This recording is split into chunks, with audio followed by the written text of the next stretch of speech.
আসসালামু আলাইকুম। আজকে ছোট্ট ব্লগটি তোমাদের সাথে শেয়ার করছি।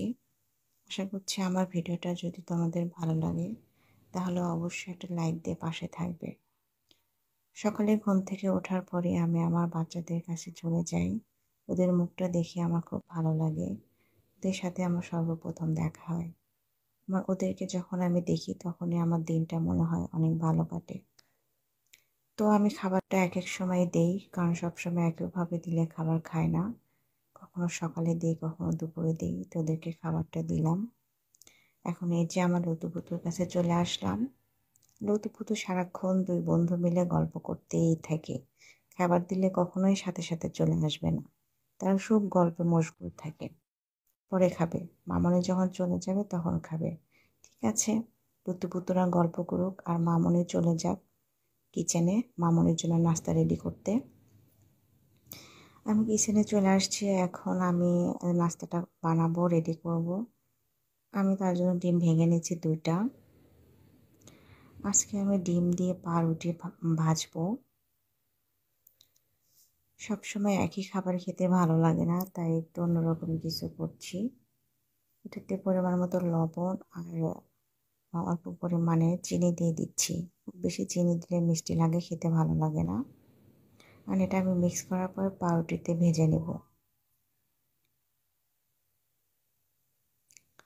তো বন্ধুরা, আমার ভিডিওটা যদি তোমাদের ভালো লাগে তাহলে তোমরা অবশ্যই লাইক করে দিও আর ভিডিওটা শেয়ার করে সবাইকে দেখার সুযোগ করে দিও। প্রতিদিন একই রকম কিছু খেতে ভালো লাগে না, তাই একটু অন্যরকম।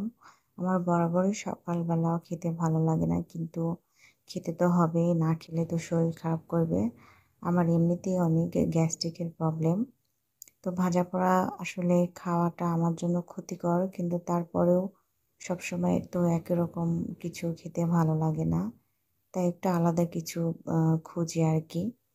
তো আজকে পাউরুটিটা ভেজে নিচ্ছি। এটা আজকে আমার নাস্তা।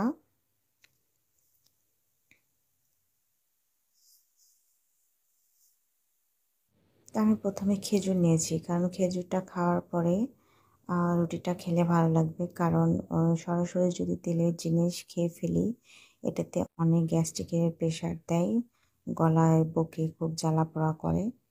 তাই খেজুরটা খাওয়ার পরে আমি এই তেলের জিনিসগুলোকে আমি সবসময় এই কাজটাই করি, সরাসরি কোনো তেলের জিনিস বরাবরই না দেওয়ারই চেষ্টা করি। কারণ সারাটা রাত আমরা না খাওয়া থেকে এ পর্যায়ে যদি আমরা কোনো তেলের জিনিস পেটে দিয়ে ফেলি, যারা গ্যাস্ট্রিকের রোগী আছে তাদের জন্য অনেক ক্ষতিকর। তো এই তো নাস্তাটা শেষ করার পরে আমি পাকের ঘরে চলে আসছি। এবং চুলায় আদা লবঙ্গ মশলা আমি জালে বসিয়ে রেখেছিলাম, এটাতে চা দিয়ে আমি এখন নামিয়ে ফেলবো। আসলে সকালবেলা একটু চা বা কফি খেলে নাস্তার পরে ভালো লাগে, একটু ফ্রেশ ফ্রেশ ভাব লাগে। তো এটাতে আমি কিছু দেই নাই, জাস্ট শুধু চিনি চিনি চিনি কিছু দেই নাই, শুধু চা, আদা লবঙ্গ মশলা চা, চিনি ছাড়া। তো খাওয়ার পরে কিছুক্ষণের মধ্যে আমি একটু পরে চলে আসছি কিচেনে। এখন আজকে এই তো এগুলো রান্না করব। আমি একা মানুষ, তেমন কিছু অত বেশি রান্না করি না, অল্প কিছুই রান্না আমার সবসময় থাকে। তো প্রথমে আমি শাকটা বসিয়ে দিব। প্রথমে শাকের জন্য আমি মশলা দিয়ে দিচ্ছি, জাস্ট অল্প পরিমাণে আদা রসুন বাটা দিয়ে দিলাম, মরিচের গুঁড়ো হলুদের গুঁড়ো একটু দিয়ে দিচ্ছি। আমি এটাতে কাঁচামরিচ দিয়ে রান্না করব। মশলা কষানোর পরে এটাতে আমি আলু দিয়ে দিব প্রথম। তো বরাবরই শাক খেতে আমার ভালো লাগে। আসলে শাক আমার খুব পছন্দ, আমি যে কোনো শাক আমার ভালো লাগে। একটা পাতা পোতো হলেই হয়েছে, মানে শাক শাক পাতা হলেই হয়েছে, সেটা যেভাবে রান্না করা হোক না কেন। আমাকে রেগুলার শাক দিলে আমি রেগুলারই খেতে পারবো, মাছ মাংস না হলেও আমার কোনো সমস্যা নেই। আমার শাক সবজি খুব পছন্দ। পুঁই শাক খেলে একটু অ্যালার্জি হয়, তারপরেও খাই আর কি, খেতে ইচ্ছে করে। তো এই তো পুঁই শাকটা আমি বসিয়ে দিচ্ছি। শাক হতে তো বেশি সময় লাগবে না, খুব তাড়াতাড়ি হয়ে যাবে। তো বন্ধুরা, আমার ভিডিওটা যদি তোমাদের ভালো লাগে যদি পরবর্তী ভিডিওটা যদি দেখার ইচ্ছে হয় তাহলে তোমরা অবশ্যই চ্যানেলটি সাবস্ক্রাইব করবে আর বেল বাটনটি অন করে রাখবে, যাতে আমার ভিডিও ছাড়ার সঙ্গে সঙ্গে তোমাদের কাছে নোটিফিকেশন চলে যায়, তোমাদের সুযোগ মতোই তোমরা ভিডিওটা দেখে নিতে পারো। এটা আমার রান্না হয়ে গেছে। আমি এখন চুলায় ছোট কড়াই বসিয়ে দিয়েছি, এটাতে এখন মাছ ভেজে নিব। আসলে মাছ আমি কখনোই ভালো করে ভাজতে পারি না, কেন জানি লেগে যায়, পুড়ে যায়, লেগে যায়, ভেঙে যায়, এরকমের হয়। দেখি আছে কেমন মাছ ভাজা হয় আমার। তো মাছ সবসময় আমার ভাজা খেতে ভালো লাগে। এই যে পাশের চুলায় আমি কাঁকরোল সিদ্ধ বসিয়ে দিয়েছি। এই কাঁকরোলটা আসলে ফ্রিজে ছিল, ফেলে দিব, তাই ভাবলাম ভর্তা বানিয়ে ফেলি। এই ভাতটা আর কয়েক টুকরো মাংস ছিল, তো ভাবলাম এটা কি করব, এটা এখন ভাত আর মাংসটা এখন গরম করলে ভালো লাগবে। আসলে দুপুরবেলা রান্না করতে করতে গরম লাগছিল, হুট করে মনে পড়ে গেল আইসক্রিম আছে ফ্রিজে, একটু আইসক্রিম খাই ভালো লাগবে।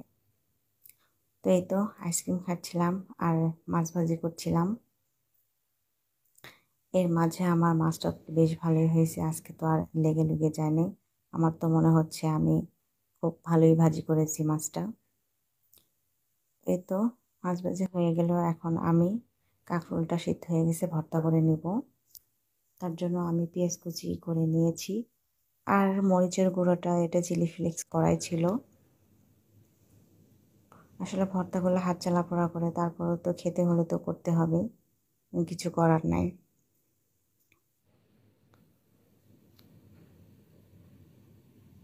তেল দিয়ে দিচ্ছি, পরিমাণ মতো সরিষার তেল দিলাম একটু।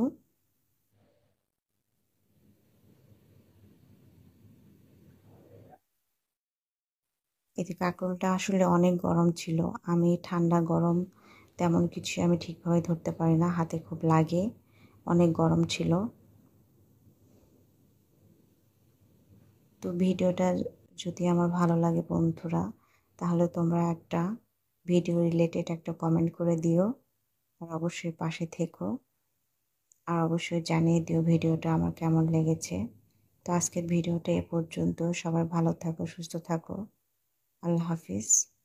আর আমার